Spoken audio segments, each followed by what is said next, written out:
Hello दोस्तों, मैं Dinesh San स्वागत करता हूं आपके अपने यूट्यूब चैनल परीक्षा सॉल्यूशन के अंदर। आज फिर से मैं आपके बीच में कुछ इंपॉर्टेंट क्वेश्चन लेके आया हूं जो एग्जाम से रिलेटेड बहुत ज़्यादा इंपॉर्टेंट रहने वाले हैं, तो सेशन को लास्ट तक जरूर देखें।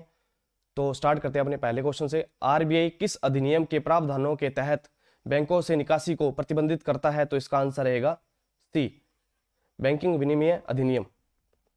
इंपॉर्टेंट फैक्ट्स पढ़ते हैं इसमें। भारतीय रिजर्व बैंक ने independent co operative bank limited Nashik से निकासी पर प्रतिबंध लगाया है। यह कदम बैंक की वर्तमान तरलता स्थिति के कारण 6 महीने के लिए उठाया गया है।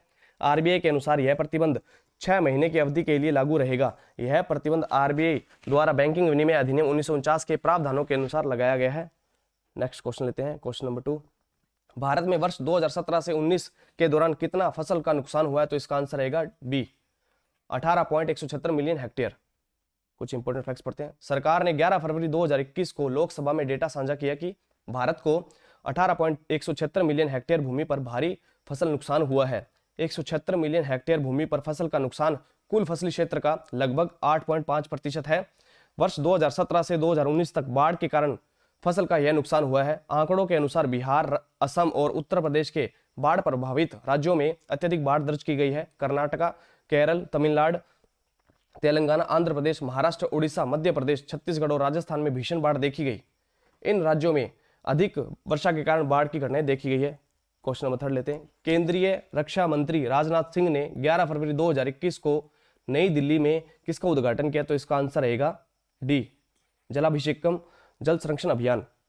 कुछ इंपॉर्टेंट फैक्ट्स पढ़ते हैं। केंद्रीय रक्षा मंत्री राजनाथ सिंह ने 11 फरवरी 2021 को नई दिल्ली से जलाभिषेकम जल संरक्षण अभियान के तहत 57,000 जल संरचनाओं का उद्घाटन किया। इन जल संरचनाओं का निर्माण मध्य प्रदेश में किया गया है।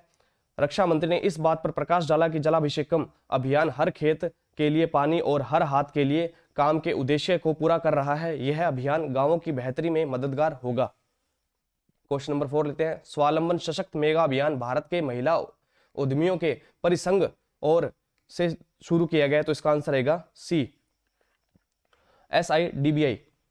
कुछ इंपॉर्टेंट फैक्ट्स पढ़ते हैं इस पे। भारतीय लघु उद्योग विकास बैंक ने भारत के महिला उद्यमियों के परिसंघ के साथ साझेदारी में स्वावलंबन सशक्त मेगा अभियान शुरू किया है। यह स्टैंड अप इंडिया योजना को बढ़ावा देने के लिए एक वेबिनार श्रृंखला है। क्वेश्चन नंबर 5 लेते हैं। भारतीय नौसेना ने नौसेना इलेक्ट्रॉनिक सिस्टम के अंडर वाटर डोमेन में अनुसंधान के लिए किस संस्था के साथ भागीदारी की है? तो इसका आंसर रहेगा बी, IIT दिल्ली। भारतीय नौसेना और IIT दिल्ली ने हाल ही में नौसेना इलेक्ट्रॉनिक सिस्टम के अंडर वाटर डोमेन में अनुसंधान पर एक समझौता ज्ञापन पर हस्ताक्षर किया है। 1970 के दशक में IIT दिल्ली में centre for applied research in electronics द्वारा पानी के नीचे इलेक्ट्रॉनिक्स में नौसेना के लिए महत्वपूर्ण तकनीकों का विकास किया गया है। नेक्स्ट क्वेश्चन लेते हैं, question number 6। Brahmaputra valley fertiliser corporation limited कहां पर स्थित है? तो इसका आंसर रहेगा ए, आसाम में। कुछ इंपॉर्टेंट फैक्ट्स।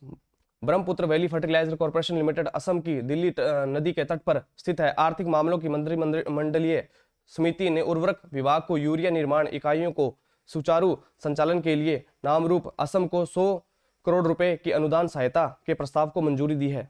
नेक्स्ट क्वेश्चन लेते हैं, क्वेश्चन नंबर 7।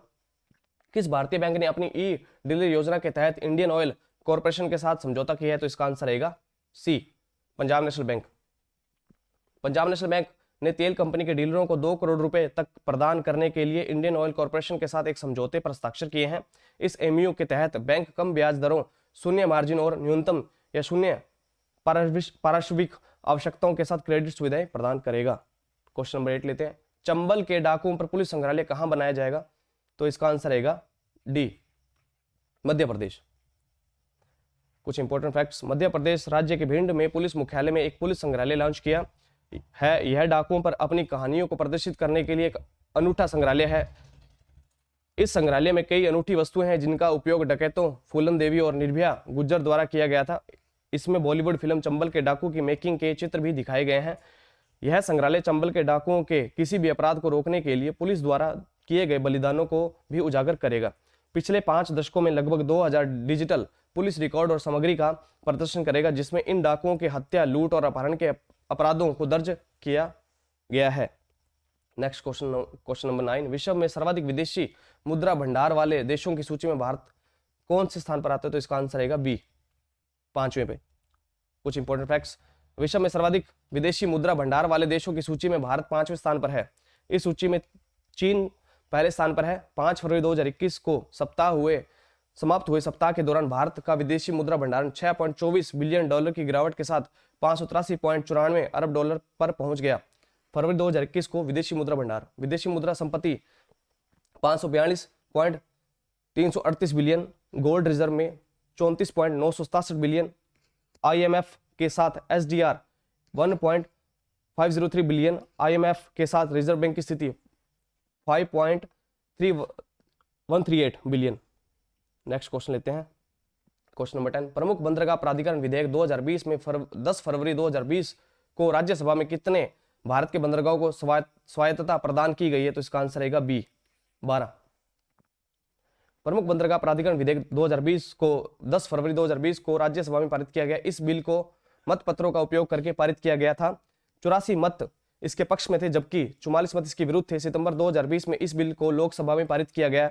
यह बिल बंदरगाह भूमि के उपयोग को बढ़ावा देता है और यह पोर्ट ट्रैफिक में प्रतिस्पर्धा को बढ़ाएगा।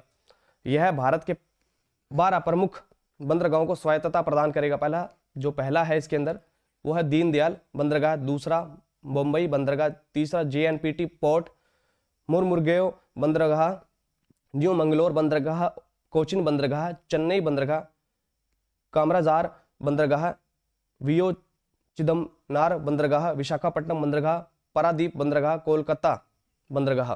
नेक्स्ट क्वेश्चन लेते हैं, क्वेश्चन नंबर 11। 12 फरवरी 2020 को 6.3 की तीव्रता वाला भूकंप कहां दर्ज किया गया? तो इसका आंसर रहेगा सी, तजाकिस्तान। कुछ इंपॉर्टेंट फैक्ट्स। 12 फरवरी 2020 को तजाकिस्तान में 6.3 तीव्रता का भूकंप आया। दिल्ली, NCR, हरियाणा, पंजाब, चंडीगढ़ और हिमाचल प्रदेश में भी झटके महसूस किए गए। भूकंपीय विभाग ने सबसे पहले ऊपरी केंद्र को अमृतसर के रूप में दिया था। यह सॉफ्टवेयर त्रुटि के कारण हुआ था। बाद में तजाकिस्तान की ऊपरी केंद्र की पुष्टि हुई। भूकंप क्या है? भूकंप क्या होता है? पृथ्वी के लिथोस्फीयर में अचानक ऊर्जा छोड़ने के कारण पृथ्वी की सतह का हिलना भूकंप कहलाता है। भूकंप कैसे उत्पन्न होता है? भूकंप आमतौर पर भूगर्भीय फॉल्ट के टूटने के कारण होता है, लेकिन यह ज्वालामुखी गतिविधि, भूस्खलन, परमाणु परीक्षण और खदान विस्फोटों के कारण भी हो सकता है। दोस्तों, अगर आपको ये वीडियो अच्छी लगी तो वीडियो को लाइक करें, चैनल को सब्सक्राइब करें। जय हिंद, जय भारत।